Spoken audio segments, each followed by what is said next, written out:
even though we're kind of in quarantine or we're not able to meet as a regular class, I'm still going to do several creativity assignments with you.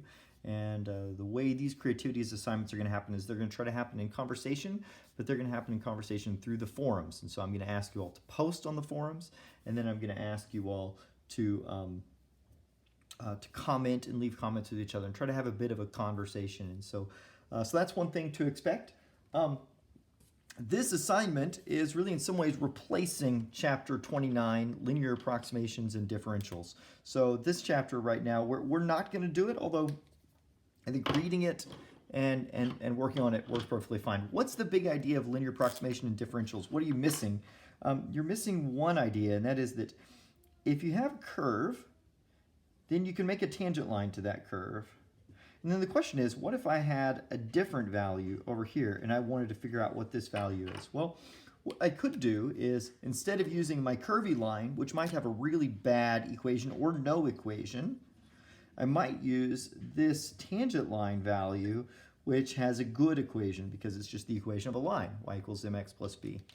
And so there are a lot of places in math where we might replace a bad equation with a good y equals mx plus b and make a linear approximation of your equation. And so two ways of describing that is the language of approximations and the language of differentials. Just for the sake of where we're at in the class, I'm gonna not cover this section as it's covered in the book, but we're still gonna talk about it and think in these ways as we go through the semester. Instead, we're going to do our next creativity assignment. And so for my creativity assignment, I have two questions for you. Question number one, and I want you to go to the forum and I want you to respond. And then I also want you to read and comment on your fellow classmates' responses. So first, is there anything real life that is a perfect circle? How do you know if you have a perfect circle? I think I should have the word in here. How do you know if you have a perfect circle? Okay, so this is a really interesting question. So is there a perfect circle? And so we'll need to kind of piece out a few things. What do we mean by perfect circle? What does real life mean? So we'll sort these out together in the forum, and I suspect that not all of you will agree, and I hope that makes an interesting conversation.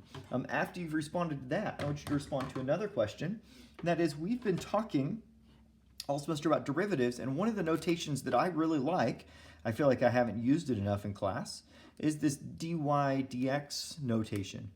What is the dy and what is dx? What do these symbols mean? What are we talking about? Are they different from the symbols delta y and delta x? Yes or no? If yes, why are they different? And if no, then why are they not different? So speak about this question for a little bit. Okay, so go to the forums. I'll give you more specific instructions on the forum itself. But good luck and enjoy the conversation. You will get a grade for this, and your grade will be based upon your posting, and you need to do more than like one word post. So the number of legitimate posts that actually respond to your classmates, that's how your grade will be determined. So participate in this and enjoy the conversation.